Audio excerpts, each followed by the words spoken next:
Hello, welcome to Journey to the Homestead. My name is Octavia, and today we'll be going over my grocery haul from Azure Standard.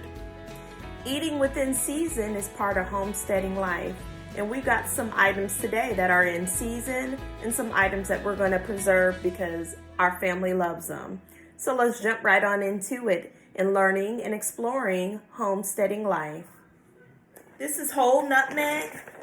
I love nutmeg, and I make a spice cake like every other month because we love spice cake, and I refuse to use grounded nutmeg. For anything, I don't really like stuff pre-grounded. I like to grind my own because the taste is so much better. So much better. But I think I'm going to keep this in this bag until I'm ready to use it because I have like one piece of nutmeg still left. Yeah, 1 pound. I know my mother, she had bought me a little tin when she went into a natural foods market of nutmeg, and it came with like 5 pieces, and that was about a year ago, and I used all of that. So that looks like a lot, and it probably lasts me way longer than that.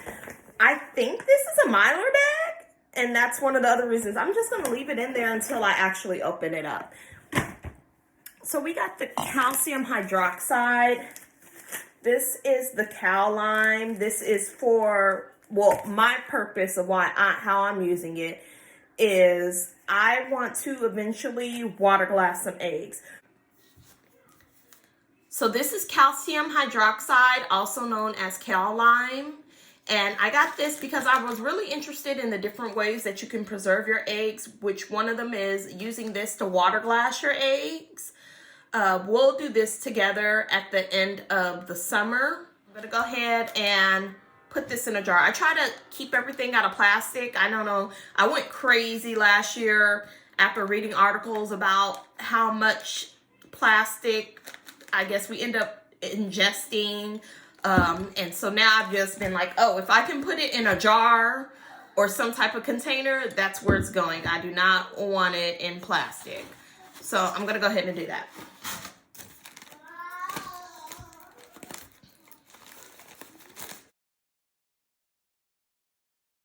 Okay, next we have the cream of tartar. 1 pound bag of cream of tartar. I am going to be keeping this, I don't know if that might fill that up. I am going to be using the cream of tartar because I plan on, after I use up all of my pre-made baking powder that I purchased from the grocery store, I'm going to start making my own baking powder. I think one of the reasons why I decided to do so is that I read that aluminum is in our baking powder, in some baking powders, and I don't want aluminum in my baking powder. So I know that that can be toxic, so to avoid that, I'm going to make my own baking powder, and part of that requires cream of tartar. This too will be a project that we can do down the line together, but this project won't be nowhere anytime soon because I have tons of baking powder, unfortunately, that I have to use. Now, if I can use that baking powder to make something else that I don't ingest, and we can get to this, then we might be doing this sooner than later.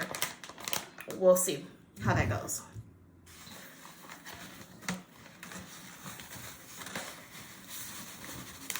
I like using a piece of paper to funnel my stuff, especially stuff that's powdery. It just works out better for me when I do it that way. So we also got some apples. My son loves apples. I think I expressed how much he loves apples. Like, he loves apples. I don't know. I swear we're going to have to get an apple tree for him. And so with the apples, while majority of them are going to be put up fresh, I do want to try to make some apple chips, maybe some more applesauce, I don't know, or not. It just depends on how, at the rate I see him eating the apples. Or, because I got two varieties. I got Pink Lady and a Golden Apple. And the thing about it is, I don't know if he'll like the Golden Apple. He's eating the Pink Lady. So if he decides he doesn't like the Golden Apple, then I'll end up using them and preserving them in some other form or fashion. We got the Italian seasoning mix. I have my own Italian seasoning mix that I've made, but it is a little spicy.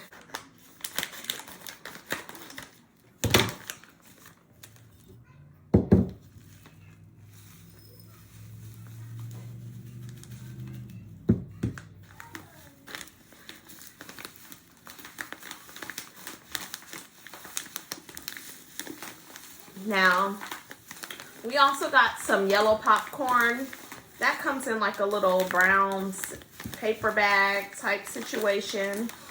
I think that I'm going to keep that in there because I actually have popcorn in a jar right now. And I don't have any problem with my foods and goods being in paper product. But if it were to have came in plastic, then that would have been another subject. I am going to seal these jars. Am I going to seal these jars? I'm going to try to seal these jars. We'll see. I feel like sometimes my sealer for mason jars doesn't always work. I might need a new one. I really, really want that vacuum seal that Heidi and her husband make and sell over at Rain Country Homestead. Who knows? One day, maybe. I can dream. The flour, I have to actually go get a gallon bucket because the gallon bucket I had put to the side for it, I do not know how, but the bottom is broken, so I can't put anything in there. Well, I did put some things in there. I put like, I think I had some mason, some cornbread mix, and I just threw those in there because I was like, well, they're already in packaging, but yeah, this I definitely got to get a jar for, or a gallon bucket for, food grade gallon bucket for, and I think I have some lids also coming in soon. So that was my grocery haul, and I hope you guys enjoyed it. I'm gonna go ahead and get in the kitchen right now. I'm cleaning the lemons and the onions, and we're gonna talk about the ways that we can preserve these lemons and onions. I've seen some individuals put it in a solution into like a crock, so I'm really looking forward to trying that.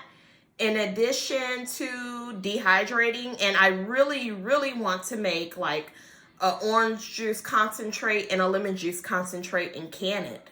So, especially the orange juice, because you guys see what's going on with the Simply Orange, right? So crazy. My family, we used to drink Simply Orange, but it got so expensive. I was like, we can't afford that. Let's get something else. And we get another orange juice, and then that comes out about the Simply Orange. I said, wow, God really looked out on that one for us. But yeah, so we're gonna go ahead and do the orange juice concentrate and the lemon juice concentrate, and we're gonna can those. But I think I'm going to do those on another day because I got to first get everything cleaned off and kind of sift through it. So I hope you guys enjoyed the video of my grocery haul. And I hope that you check out Azure because, like I said, they got some awesome stuff. Oh, there was two other things that I actually did get that I wanted to show you all. And I didn't talk about the molasses. Hold on.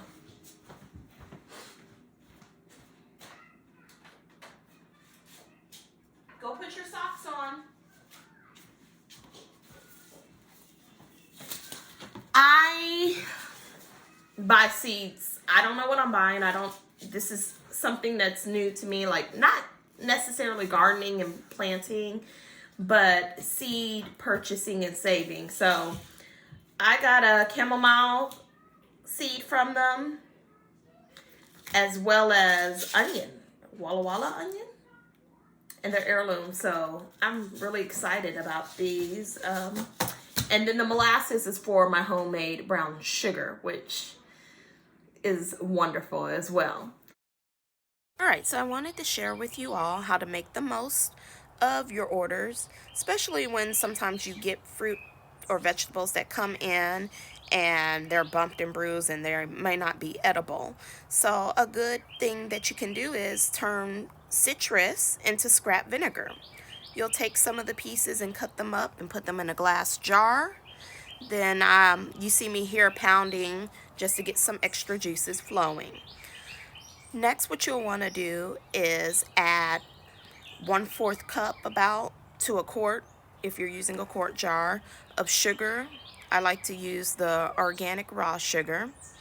And then if you have some vinegar on hand, just to jumpstart the process, you would add, I would say, about a tablespoon of that vinegar, and even perhaps a SCOBY. And that's my SCOBY Motel vinegar that you see me pouring into here. So this vinegar can be used to clean your household from your kitchen to your bathroom. That's what I primarily use it on. It doesn't do so well on the windows for me yet, but hopefully we'll get there one day. I think that maybe if I used alcohol instead of making homemade vinegar, that might be a better solution to clean my windows with. Or maybe I just need to do better at decanting, because I do have a lot of mother that's left at the bottom of my vinegars a lot of the time. So you see me just sitting here stirring up the sugar. This is going to help to activate and feed that good bacteria that's going to help to turn this mixture into a vinegar. I usually let this sit about a month to 2 months before I decant it, which means I remove all the solid pieces from the liquid. I separate those two, and then you'll just be left with the liquid, which will turn into the vinegar. After you decant it, you put it into another clean jar, and I let mine sit for 6 months. I would strongly suggest you get some pH strips so that you can test your vinegar. So I believe that the pH that you want your vinegar at is no higher than 4.0. So you might want to look that up, but that's what I look for. Alrighty, so after you get everything stirred up, you want to make sure that you're covering your vinegar while it's fermenting. Make sure that you have something that is breathable but secure, that will keep any type of fruit flies from coming in. Some of the other ways that I used my oranges were dehydrating some of the peels to make vitamin C powder, as well as potpourri. And that's what you'll see in this next clip, is the dehydration. But anywho, hope you guys enjoyed the video. Thank you for coming along on the journey with me. Light, love, and blessings. Make sure to like and subscribe if you like what you're seeing so far. And please leave a comment. Tell me, how do your grocery hauls go? What do you usually buy on your grocery hauls? Till then, take care. God bless.